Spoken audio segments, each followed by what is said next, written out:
Welcome to the Slop Farm. Enjoy the video.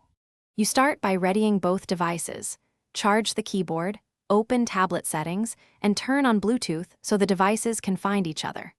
Once Bluetooth is visible, place the keyboard in pairing mode and keep the tablet nearby. This reduces dropouts and speeds discovery. You should also remove obstructing cases or align magnets.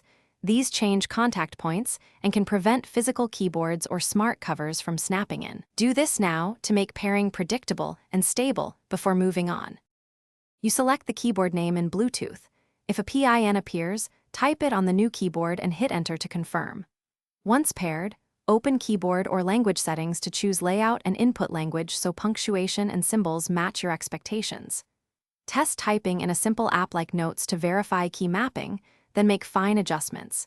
Change key repeat and delay, disable unwanted auto-capitalization, and enable shortcut gestures. These steps ensure typing feels consistent and prevent surprises later. You finish by confirming the physical fit and running a quick full test. Open multiple apps, use function keys, and try keyboard shortcuts so you see behavior across contexts. Make sure battery levels are stable and firmware is current. Updates often fix pairing or mapping bugs. If keys stop responding, restart the tablet and keyboard. Once done, unpair and repair if problems persist. One key tip: if intermittent typing occurs, reseat the keyboard or connectors before deeper troubleshooting to rule out alignment issues. Thanks for watching. Consider subscribing if we helped you today.